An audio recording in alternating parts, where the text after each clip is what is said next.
دین ہی نہیں، بے دین لوگ ہیں. اللہ کہتا ہے وَهُمْ يَتْلُونَ الْكِتَابَ، جبکہ وہ تو دونوں اللہ کی نازل کردہ کتابیں پڑھتے ہیں، پھر بھی ان کی زبانیں ایسی ہی الفاظ نکلتے ہیں حیرت در حیرت. وَهُمْ يَتْلُونَ الْكِتَابَ كَذَلِكَ قَالَ الَّذِينَ لَا يَعْلَمُونَ مِثْلَ قَوْلِهِمْ. اللہ کہتا ہے یہ جس طرح ہے اسی طرح ان لوگوں نے بھی ایسی باتیں کہی ہے جو علم نہیں رکھتے، جاہل قسم کے لوگ. معلوم ہوا کہ جاہلوں کی زبان ایسی الفاظ نکلتے ہیں، وہ ہے حق پہ نہیں، وہ حق پہ نہیں، یہ حق پہ نہیں. بغیر دلیل کے کسی چیز کو ناحق قرار دینا یہ جاہلوں کی بات ہے. ہاں دلیل آ گئی قرآن مجید کی آیت، حدیث مبارکہ ہے، اور بولے کہ دیکھو یہ حدیث کے خلاف فلاں جگہ پر فلاں مسلک میں فلاں لوگ حق پر نہیں ہے، بات سمجھ میں آتی ہے.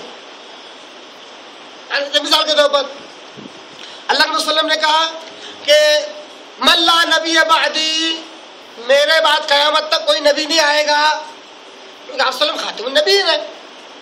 اب اگر کوئی غلام احمد قادیانی نام کا شخص اٹھے اور کہے کہ نبوت کا تو دروازہ بند ہو گیا، رسالت کا نہیں بند ہوا ہے، میں رسول ہوں، مجھے آخری رسول مانو، اب کوئی اس کو حق پر کس طرح کہے گا؟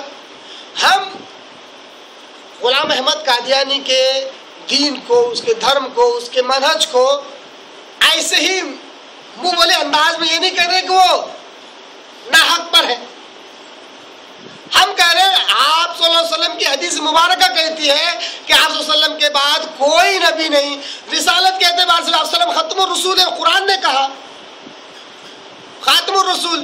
اب آیت اور حدیث کے خلاف ہو جاتا ہے تو اس مسئلے پر وہ غلط ہے، گمراہ ہے. ہو سکتا ہے نمازیں بہت زیادہ پڑھتا ہوگا، ہو سکتا ہے قرآن بہت زیادہ پڑھتا ہوگا، ہو سکتا ہے بعض جگہ پر صحیح بھی ہو، پر یہاں پر وہ غلط ہے، اس اعتبار سے گمراہ ہے. ناجی فرقے کی صفات ہوگی کہ وہ کسی بھی مسئلے میں غلط نہیں ہوگا.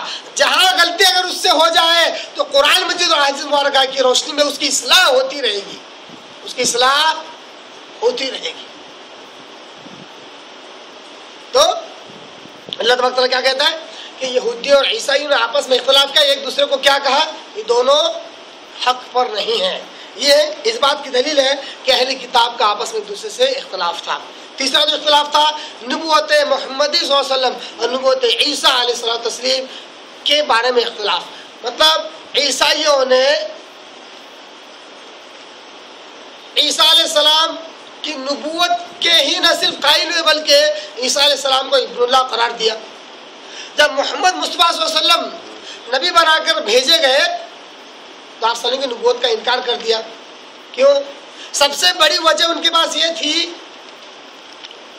کہ جتنے بھی انبیاء آئے وہ بنو اسحاق میں سے آئے.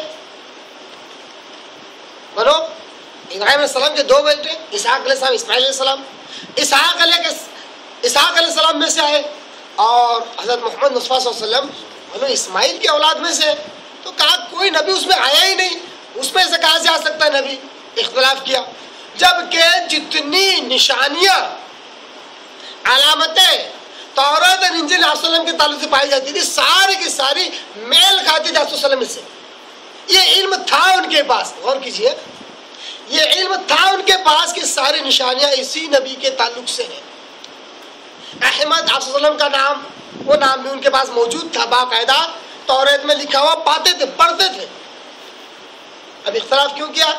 بغیم بینہم، آپس کی رشاکشی، سرکشی، بغض اور حسد اور عناد کی بنیاد پر اختلاف کیا اور آپ صلی اللہ علیہ وسلم کی نبوت کا انکار کیا تو کفر کے دائرے میں آ کر کھڑے ہو گئے. اس کو اللہ کیا کہتا ہے؟ من یکفر بآیات اللہ، اللہ کے دلائل نازل کرنے کے بعد ان کا انکار کر دے حسد کی بنیاد پر، بغض کی بنیاد پر، دشمنی کی بنیاد پر، تو یاد رکھو اللہ تبارک تعالیٰ بہت جلد حساب کتاب لینے والا ہے. اس لیے اہل کتاب آپس میں دوسرے کو اگر مختلف بتلا تھے تو ان کے پاس علم تھا.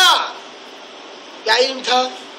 یہودی کے پاس یہ علم تھا کہ موسیٰ علیہ السلام کے بعد عیسیٰ علیہ السلام آئیں گے، پیشن گویا موجود تھی، پھر بھی عیسیٰ علیہ السلام کا انکار کر دیا. عیسائیوں کو معلوم تھا کہ ہم سے پہلے موسیٰ علیہ السلام آئے، ان کے پاس ایک کتاب موجود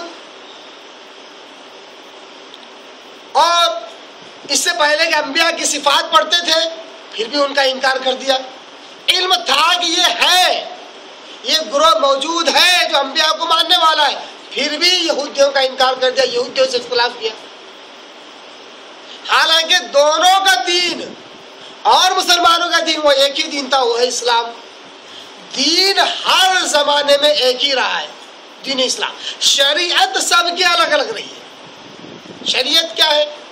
شریعت وہ مسائل ہیں جو وقت اور حالات کے تحت اللہ تبارک تعالیٰ امتوں پر بدلتا رہا. کسی پر کوئی مسئلہ مشکل رہا، کسی پر آسان رہا، شریعت ہے. یہ کیا ہے؟ شریعت کہتے ہیں راستے کو. ہر امت کے اعتبار سے، ہر نبی کے اعتبار سے بدلتا رہا. تو اس طرح اہل کتاب باہمی اختلاف کرتے تھے.